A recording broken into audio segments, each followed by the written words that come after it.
Good evening, Americans, and welcome to the Ed Show, live from New York. Let's get to work.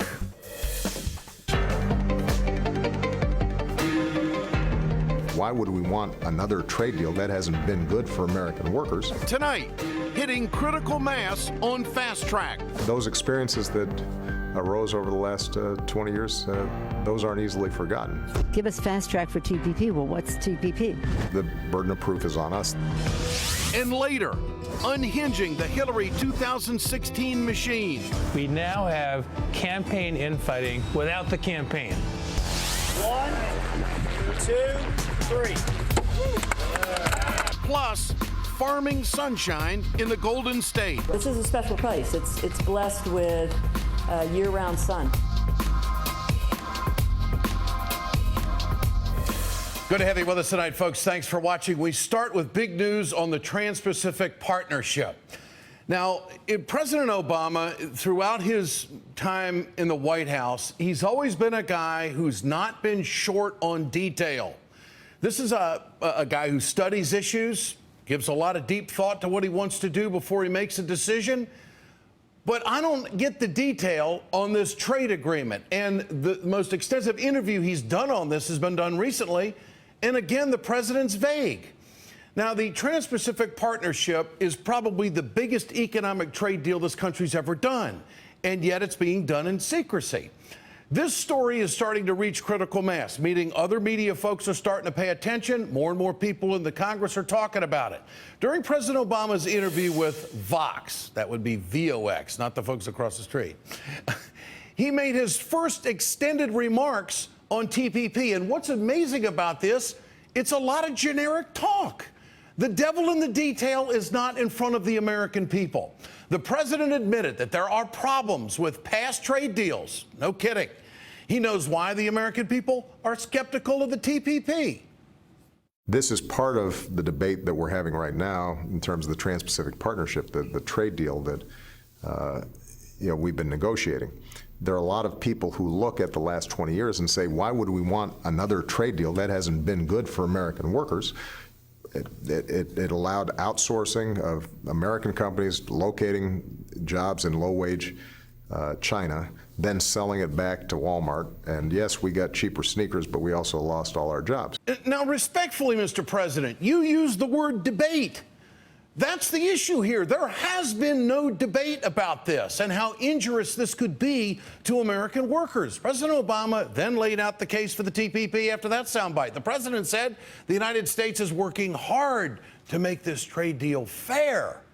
My argument is twofold. Number one, precisely because that horse is out of the barn, the issue we're trying to deal with right now is, can we make for a higher bar on labor, on environmental standards, et cetera, in that region, and write a set of rules where it's fair, because right now it's not fair. And if you want to improve it, that means we need a new trading regime. We can't just rely on the old one, because the old one isn't working for us. But the second reason it's important is because the countries we're negotiating with are the same countries that China's trying to negotiate with. If we don't write the rules out there, China's going to write the rules. And the geopolitical implications of China writing the rules for trade or maritime law or any kind of commercial activity almost inevitably means that we will be cut out. Wait a second. If you're the biggest customer in the world, who's going to want to cut you out? It seems like we're not swinging a big enough stick here. We are the United States of America. We're the biggest customer. We have the best economy. We have the most innovative people on the globe, and yet we're dancing to somebody else's music. I don't get it. And the president says this horse is out of the barn. He's talking about the global economy. Gosh, we can't have any level of protectionism whatsoever because we're in a global economy. This deal does not deal with tariffs properly. This deal does not deal with sovereignty. It's going to be undercutting American law. So finally, President Obama said something that I hope he lives up to. Those experiences that arose over the last 20 years, those aren't easily forgotten. And the burden of proof is on us then to be very transparent and explicit in terms of what it is that we're trying to accomplish. Mr. President, do you think that there's been transparency with the Trans-Pacific Partnership? Transparency. This deal has been done in secret. Just about every story that we've done on the TPP, everybody complains about. Nobody knows what the hell is going on. There are members of Congress collectively who have said openly and complained about they don't know what's in this deal. They just keep hearing leaks that come out here and there, but nobody gets the hard copy to read it. The president needs to explain to the American people, not in a 7-minute interview, why the TPP would be different from other past trade deals and knock off the generic conversation. So far, this trade deal has been conducted in secret, and according to reports, hey, we're just weeks away. So far, the American people have absolutely no details. And the American people I'm talking about are the members of Congress, the people that you elected. The president needs to tell the American people two major things in this. First of all, how will this trade deal protect American jobs? Of course, it won't. And second, how will this trade deal affect America's already massive trade deficit? In other words, will it bring it down or will it continue to explode? Last week, the trade deficit jumped 17% to $46.6 billion. It's the biggest percentage increase since July of 2009. We've seen over 700,000 jobs lost because of NAFTA, 60,000 jobs lost, and lots of to the South Korean trade deal. Now, China's preferred nation trading status has skyrocketed our trade deficit. How is that a good thing? We continually do bad deals. Things are getting so heated. Now, this is where it gets politically interesting. Things are getting so heated that some Republicans, they're even starting to trash the TPP. Here's North Carolina Congressman Walter Jones earlier today. If you want to sell out America, then get behind giving the president what I call the Trade Promotion Authority, better known as Fast Track. This is absolutely a threat on our Constitution, on our sovereignty. When you allow a president to have the authority to bring before Congress the issue, but not allow Congress to debate, to amend, or to change the agreement, then that in itself is not what the Constitution intended for this country. Now, that is the best soundbite and the best description as to why the Tea Partiers and the hard conservatives in the Congress are against this trade deal. Now, the Democrats are against it for different reasons. Congressman Jones believes that the TPP is a sellout to the corporations. It's a Wall Street deal. The Tea Party should be up in arms over this deal because of the sovereignty issue. The TPP would undercut American sovereignty and give power to international corporations, and our Congress, our lawmakers, would not have a say in the disputes. In other words, somebody else would be running us. Meanwhile, a group of bipartisan senators are working to save American jobs by addressing what we've talked about in the past, currency manipulation. Now, this is where the playing field has never been level. And this is what the president did not mention in his interview. How can you talk TPP and not talk currency manipulation? You can't. Earlier today, Senators Sherrod Brown, Debbie Stabenow, Chuck Schumer, and Jeff Sessions and Lindsey Graham? Ooh, we got some very interesting new fraternity members, don't we? They all got together and introduced the Currency Exchange Rate Oversight Reform Act. Now, this act would use trade law to counter harm to U.S. manufacturers caused by currency manipulation. It would also provide consequences for countries who refuse to address currency manipulation. This idea that China is going to be writing rules, no, that's not true. China's not dictating to other countries in this deal. Everybody is supposed to be an equal partner. But you know who's not an equal partner?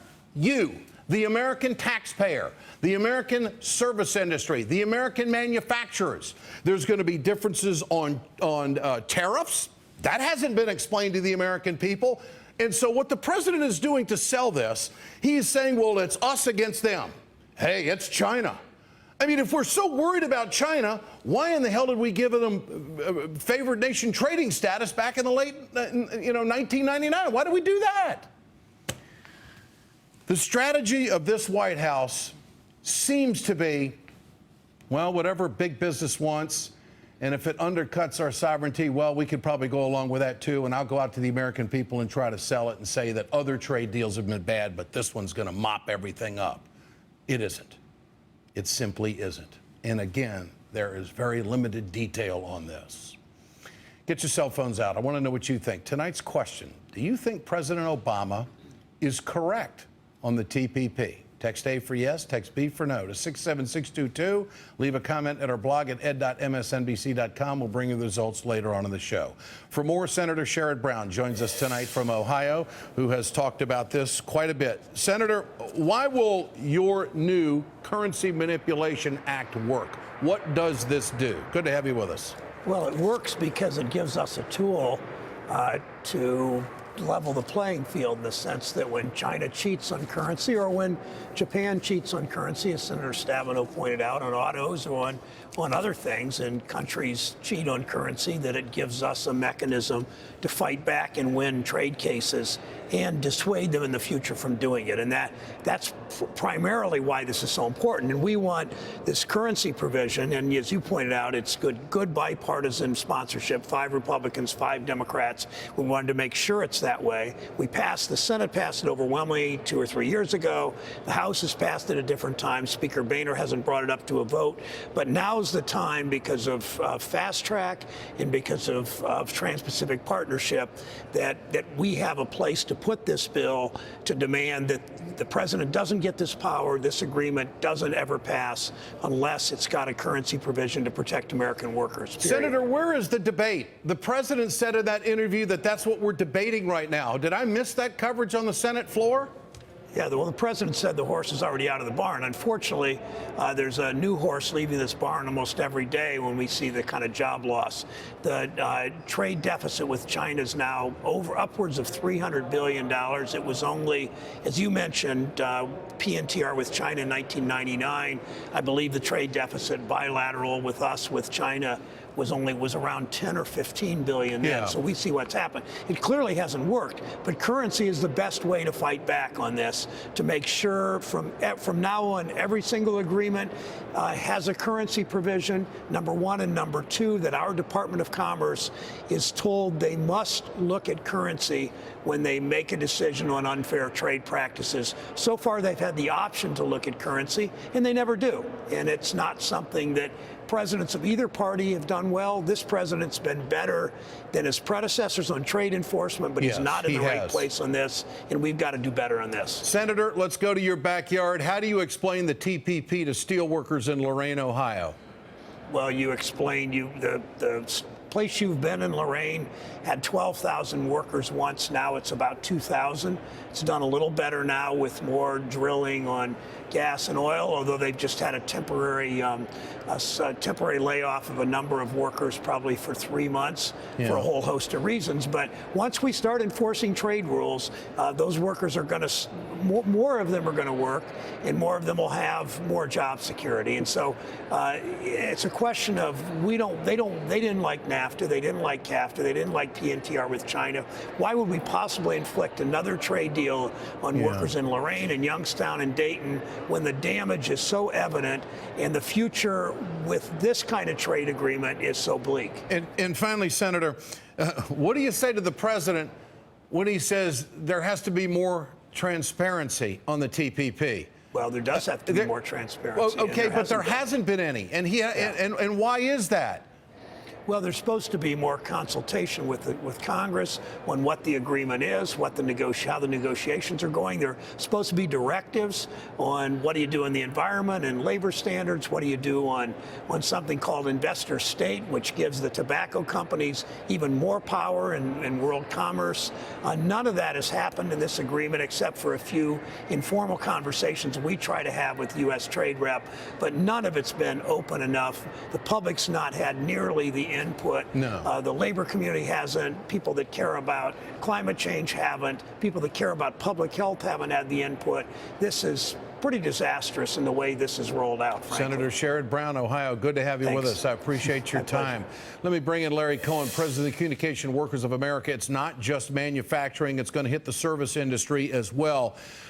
Mr. Cohen, your response to the president saying that the TPP will make things better for American workers, and he knows that other trade deals were bad and this one's going to be better. I mean, that just simply isn't true, is it? No, it's all about enforcement.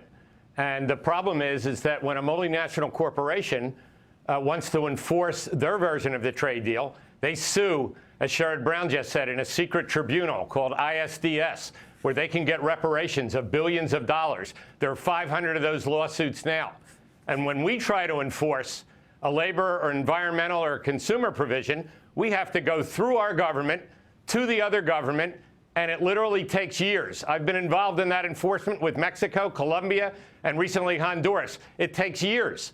And when we talk about China, the government of Vietnam doesn't want to see investor-state dispute settlement in these deals. That's the U.S. Chamber of Commerce. So if our goal is to get Vietnam closer to us, let's get rid of ISDS and let's put citizen rights on the same level as corporate rights. So what is President Obama referring to when he says China's going to write the rules? What rules is he talking about? They've been the biggest cheaters on all these trade agreements. He's talking about the fact that these are countries that geographically and geopolitically do have links to China.